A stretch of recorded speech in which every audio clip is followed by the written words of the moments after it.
Bulldozer দিয়ে গুড়িয়ে দেওয়া হলো শেখ মুজিবুর রহমানের ধানমন্ডির ৩২ নম্বরের বাড়ি। ধানমন্ডি ৫ নম্বরে শেখ হাসিনার বাসভবন সুধা সদনেও আগুন দিয়েছে বিক্ষুব্ধ ছাত্র জনতা। তারা জানান, এর ভেতর দিয়ে স্বৈরাচারের মূলোৎপাটন শুরু হলো। বাংলার মাটিতে আর কেউ যেন স্বৈরাচার হয়ে উঠতে না পারে। রাতভর চলেছে তাদের মার্চ টু ৩২ কর্মসূচি। ধানমন্ডি ৩২ নম্বরে ভিন্ন এক সকাল। যান চলাচল স্বাভাবিক, জনজীবনও চলছে নিজস্ব গতিতে। তবে শেখ মুজিবুর রহমানের বাড়িতে তখনও বিক্ষুব্ধ ছাত্র জনতার উপস্থিতি চোখে পড়ার মতো।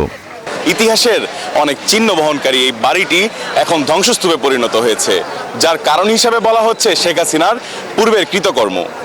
ছাত্র জনতারা বলছে, এই বাংলায় যেন আর কখনো ঠাঁই না হয় কোনো স্বৈরাচারের। শেখ হাসিনার ভাষণ দেওয়ার খবরে বুধবার মার্চ টু ৩২ ঘোষণা দেওয়া হয়। সন্ধ্যায় ঢাকার বিভিন্ন প্রান্ত থেকে বুলডোজার মিছিল নিয়ে এগিয়ে আসতে থাকে ছাত্র জনতা। রাত ৮টার দিকে বিক্ষোভকারীরা বাড়ির প্রধান ফটক ভেঙে ভেতরে ঢুকে ভাঙচুর শুরু করেন। দেয়াল ভেঙেও প্রবেশ করেন তারা।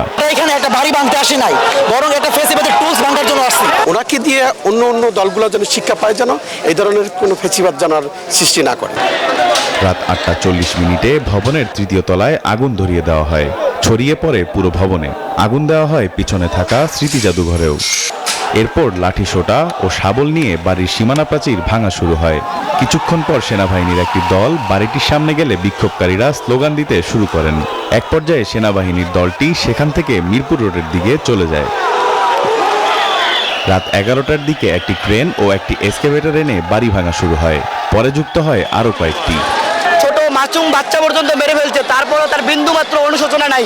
সে ভারতে পালিয়ে গিয়ে দেশের মানুষের বিরুদ্ধে ষড়যন্ত্র করতেছে। তাকে দেখতে চায় না, তার মুখটা পর্যন্ত দেখতে চায় না, তারপরে সে কেমনে জনগণের সামনে আসতে চায়।